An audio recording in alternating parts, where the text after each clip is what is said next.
నమస్కారం టీవీ8 న్యూస్ కి స్వాగతం. హెడ్లైన్ చూద్దాం.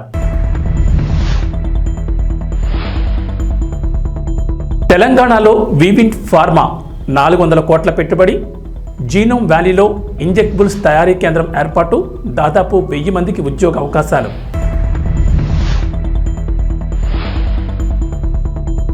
$500కే గ్యాస్ సిలిండర్, మరో గుడ్ న్యూస్ చెప్పిన రేవంత్ సర్కార్. 2 రోజుల్లోనే రాయితీ సొమ్ము అకౌంట్లలో జమ.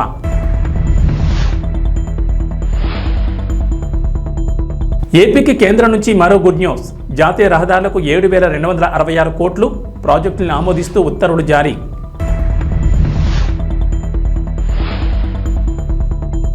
తెలంగాణకు రెయిన్ అలర్ట్. ఇవాళ పలు జిల్లాల్లో వర్షాలు, ఎల్లో అలర్ట్ జారీ.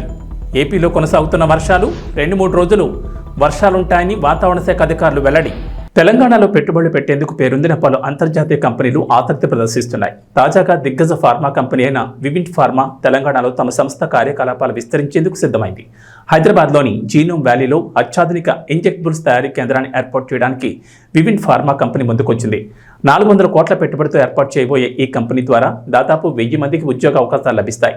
పెట్టుబడుల సమీకరణ లక్ష్యంగా అమెరికాలో పర్యటిస్తున్న ముఖ్యమంత్రి రేవంత్ రెడ్డి, ఐటీ పరిశ్రమల శాఖ మంత్రి శ్రీధర్ బాబు నేతృత్వంలోని ప్రతినిధి బృందం వివింట్ కంపెనీ ప్రతినిధుల మధ్య జరిగిన చర్చల అనంతరం పెట్టుబడులకు సంబంధించి కీలక ప్రకటన చేశారు.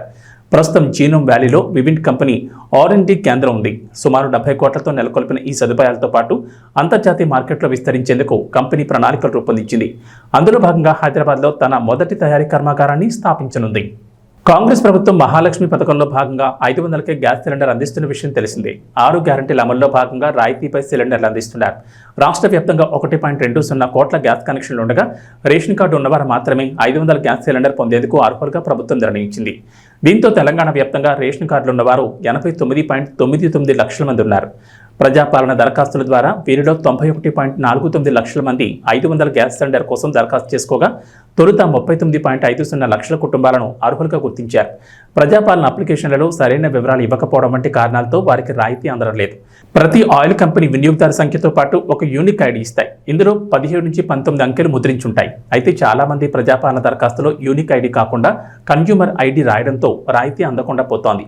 ఈ సంఖ్యను అప్లికేషన్ ఫామ్లో రాయని వారు ప్రజాపాలన కేంద్రాల్లో తిరిగి మరోసారి సరైన వివరాలు అందిస్తే ప్రభుత్వం అర్హులుగా గుర్తిస్తుంది. ఆధార్ నెంబర్ తప్పు రాసినా కూడా సరి చేసుకోవచ్చు.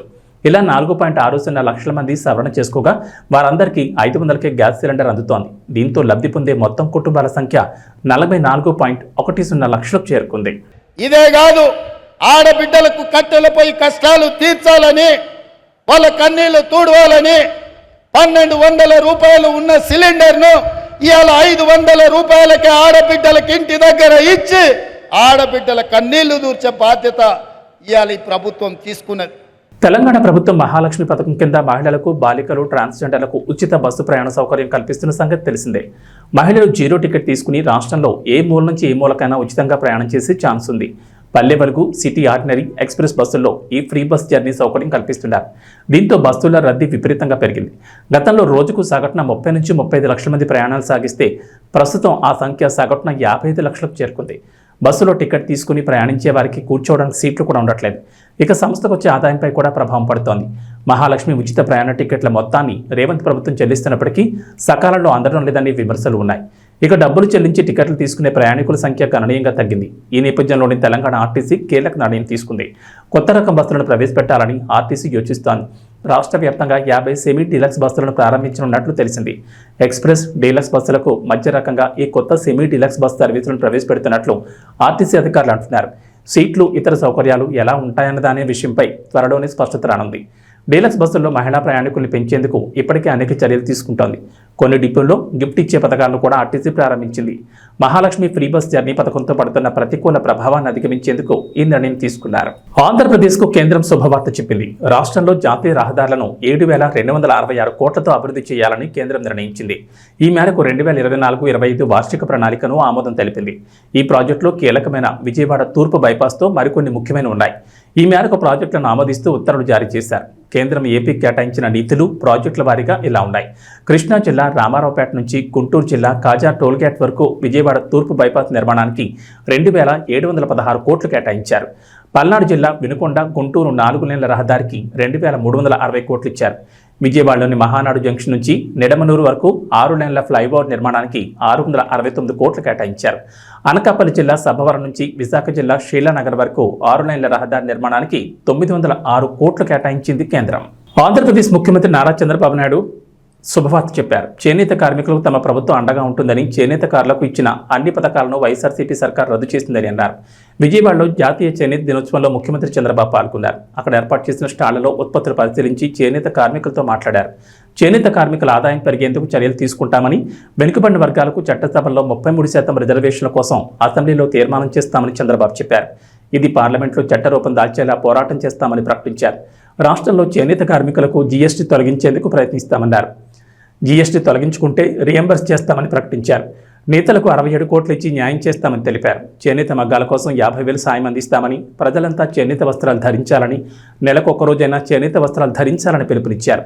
చేనేత పరిశ్రమను కాపాడడం బాధ్యతని, అలాగే చేనేత వస్త్రాలకు ఆన్లైన్ మార్కెటింగ్ను ప్రోత్సహిస్తామన్నారు. చేనేతలకు మరో హామీ ఇచ్చారు. మరమగ్గాల కార్మికులకు సోలార్ ప్యానెళ్ల ద్వారా ఉచిత విద్యుత్ అందిస్తామన్నారు.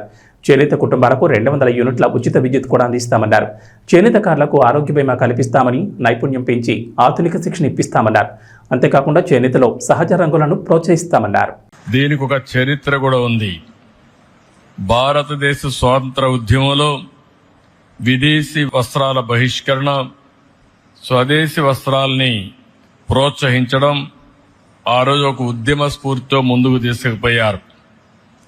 అది కూడా ఈ రోజునే జరిగింది. ఆగస్టు 7వ తారీఖున మొట్టమొదటిసారిగా జరిగి, అది వాడలా వెళ్ళి, అది కడకు క్విట్ ఇండియా మూవ్మెంట్ కింద ఏదైతే బ్రిటిష్ వారిని మళ్లీ పంపించే వరకు ఉద్యమం జరిగిందంటే ఆ స్ఫూర్తిలో ఇది ఒక భాగం అని చెప్పి కూడా నేను మీకు తెలియజేస్తున్నా.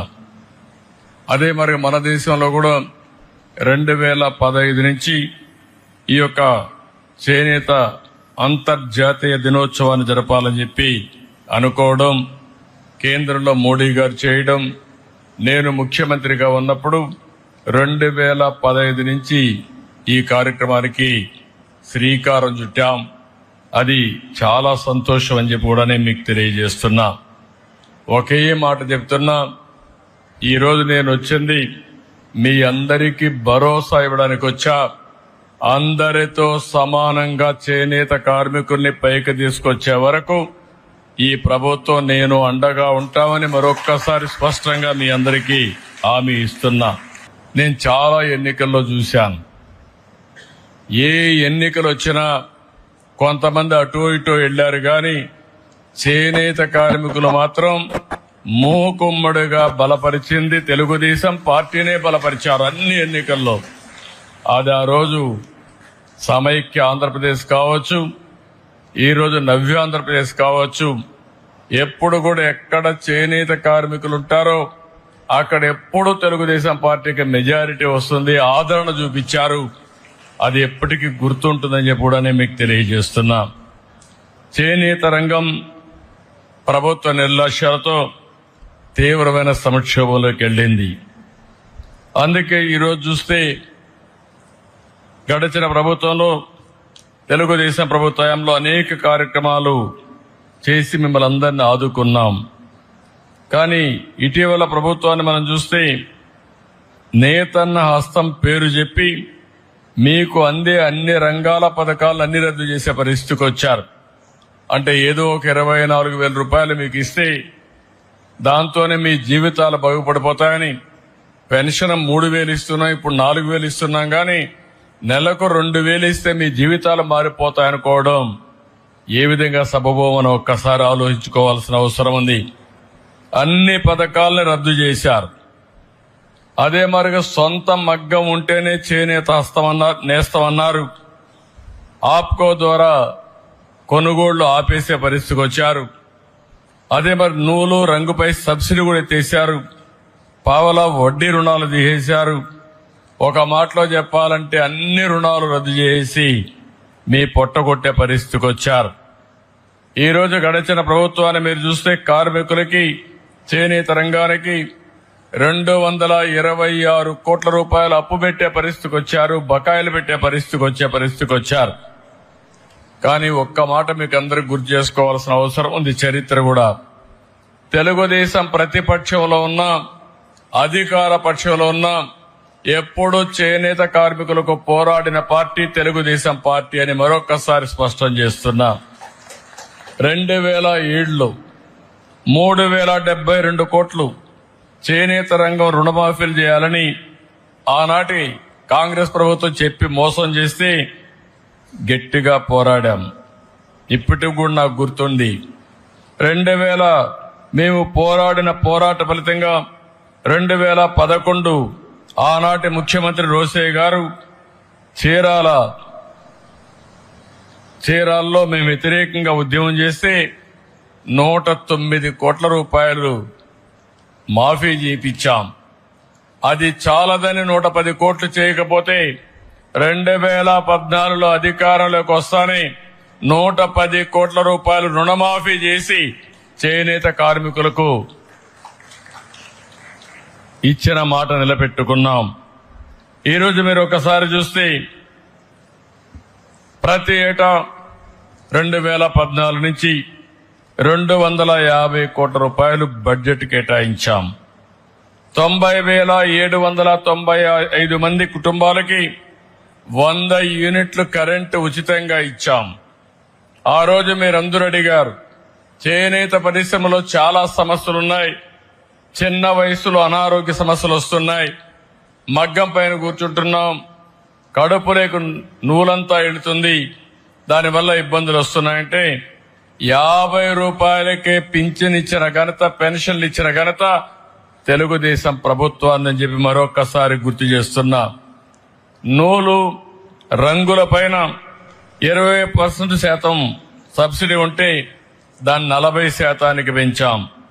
మరమగ్గాలకు 50% రాయితీ కోసం 80 కోట్ల రూపాయలు ఖర్చు పెట్టాం.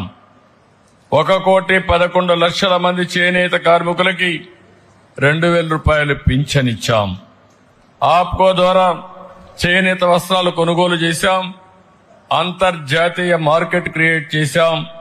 ఎక్కడికక్కడ దీన్ని ముందుకు తీసుకుపోయే పరిస్థితికి వచ్చాం.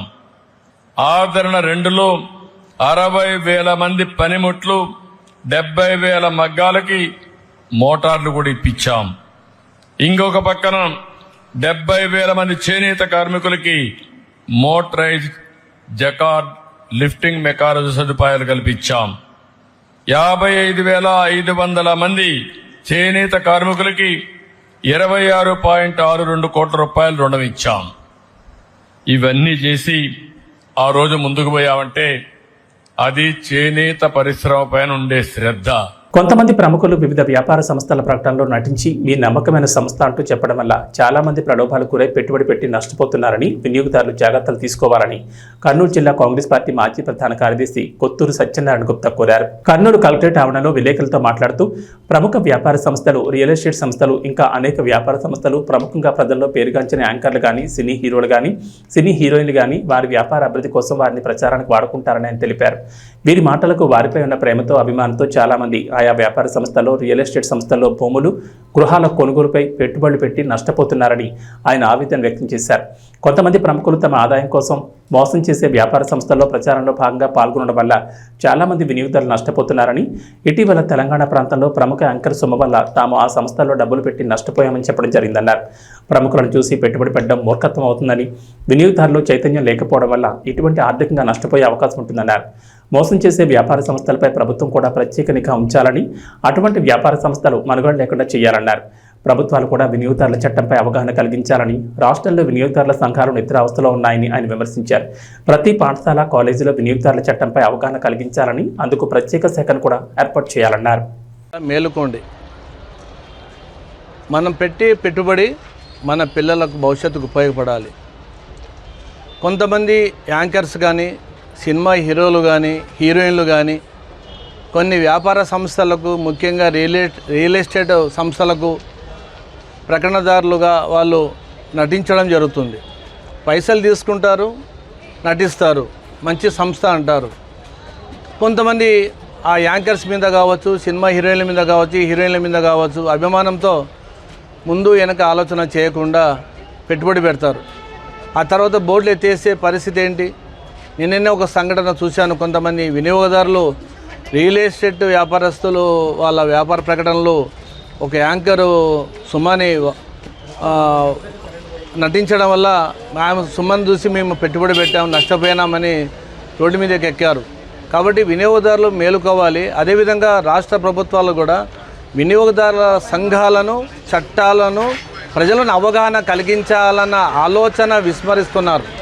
ఇది చాలా బాధాకర విషయం. చట్టాలు చేసిన వాళ్ళు చుట్టాలుగా మార్చుకుంటున్నారు. కాబట్టి యాంకర్స్ మరోసారి ఆలోచన చేయండి. సినీ పరిశ్రమలో ఉన్న ప్రముఖులు కానీ, దిగ్గజాలు కానీ ఒక వ్యాపార సంస్థలో నటించేటప్పుడు జాగ్రత్తలు తీసుకోకపోతే వాళ్ళ భవిష్యత్ దెబ్బతింటుంది అనేది మీరు అర్థం చేసుకోవాలి. అదేవిధంగా నేను అందరిని దృష్టిలో అనడం లేదు. కొంతమంది కేవలం వాళ్ళ ఫేమస్ పేరు, వాళ్ళ ప్రఖ్యాతిని దృష్టిలో పెట్టుకొని వ్యాపార సంస్థలో ఆ విధంగా యాడ్లు చేసేటప్పుడు ముందు వెనక ఆలోచన చేయకుండా, సంస్థను దృష్టిలో పెట్టుకోకుండా మీరు నటిస్తే, ఆ యాడ్లో మీరు ఉంటే మిమ్మల్ని చూసి కూడా కొంతమంది ప్రలోభాలకు గురై పెట్టుబడి పెడితే వాళ్ళు నష్టపోతే ఆ బాధ మీ పిల్లలు కూడా బాధ కలిగించేలా ఉంటుంది. కాబట్టి కొన్ని జాగ్రత్తలు తీసుకోవాలని మీ సందర్భంగా నేను కోరుతున్నాను. TNN news. సంగారెడ్డి జిల్లా పటాన్చెరు మండలం పాసమైలారంలోని సువెన్ ఫార్మాస్యూటికల్స్ లిమిటెడ్లో కార్మికులు ధర్నాకు దిగారు. కనీస వేతనాలు, పర్మనెంట్ ఉద్యోగం కోసం పరిశ్రమ ఎదుట ఆందోళన చేశారు. పాతమైలారంలోని సువెన్ ఫార్మాస్యూటికల్స్ లిమిటెడ్ ఎదుట ధర్నాకు దిగిన కార్మికులకు మాజీ ఎమ్మెల్సీ రాములు నాయక్ మద్దతు ప్రకటించారు. పరిశ్రమ యాజమాన్యాన్ని గొంతెమ్మ కోరికలు కోరడం లేదని, కార్మికులకు కనీస జీతభత్యాలతో పాటు చాలా ఏండ్లుగా పనిచేస్తున్న కార్మికులను పర్మనెంట్ చేయాలని డిమాండ్ చేశారు. అందుకు పరిశ్రమ యాజమాన్యం ఒక మెట్టు దిగి వచ్చిందని, కొంత సమయం కావాలని కోరినట్లు ఆయన చెప్పారు. సంఘటితంగా కార్మికులంతా ఉండి హక్కు కోసం పోరాటం చేయాల్సిన అవసరం ఎంతైనా ఉందన్నారు.